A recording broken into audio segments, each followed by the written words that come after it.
I'll be folding my fabric into four so that I can cut both my front and back pieces together. What I did next was to draw a horizontal line where all my measurements will start from. From the horizontal line, I'll be measuring my gown length. Since I'll be adding a gathered fabric at the hem, I minus 10 inches from the length gown, so I just marked it.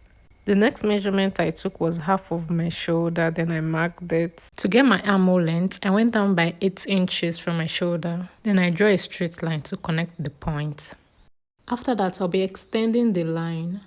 The next thing I did was to mark quarter of my bust measurement. From my shoulder measurement, I went down by 1 inch, then I measured 3 inches to get my neck measurement, then I connected the lines. From my bust measurement, I'll be drawing a straight line to the hem. To get the A shape, what I did was to add 3 inches to my bust measurement.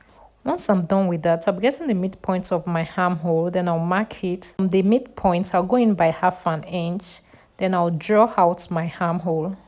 I will be measuring my neck depth next. My back neck depth will be 1 inch, while the front will be 3 inches, but you can make yours maybe 4 inches. I'll go ahead and cut out my fabric.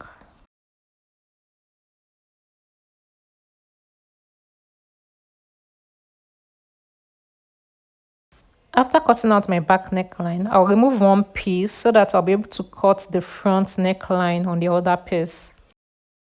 I've gone ahead to cut out the gathered parts of the gown. What I did was measure the hemline of the gown, then I multiplied by 1.5. After that, I went ahead to cut out 2 pieces of fabric, which I'll be using for the front and the back.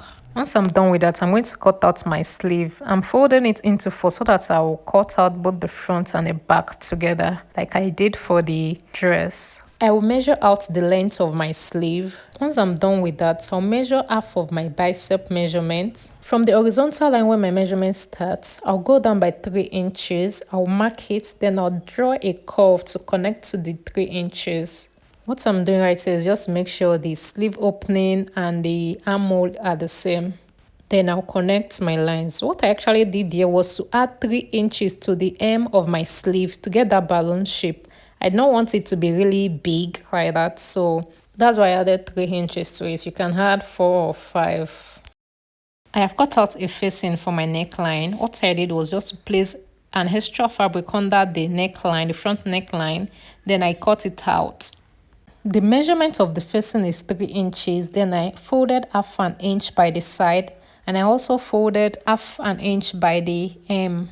I have cut out a strap that I will use to tape the neckline. The measurement of the strap is 4 inches, then I folded it by half an inch by the edge. I went ahead to cut out my desired length. I think this was 43, but after sewing it, I realized I should have made it longer, but you can cut out maybe 60 or more. Once I'm done with it, the first thing I'm going to do is to sew my facing on my neckline. I'll be sewing it on the wrong side, so when I'm done sewing, I'll notch the neckline, then I'll flip it over to the front. Then I'll sew down the facing on the front piece. This is what it looks like once I'm done sewing. The next thing is to join both my front and my back together.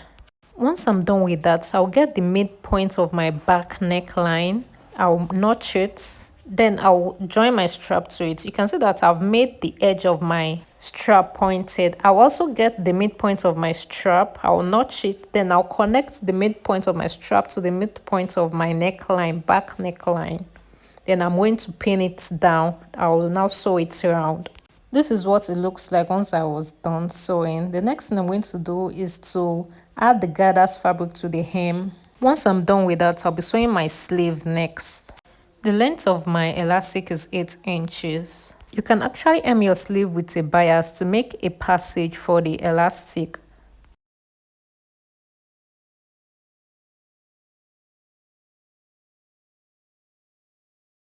After that, I'll be attaching my sleeve to my body.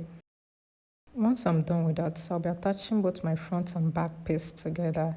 I have a video where I made an inseam pocket, so I'll leave it in the description box below.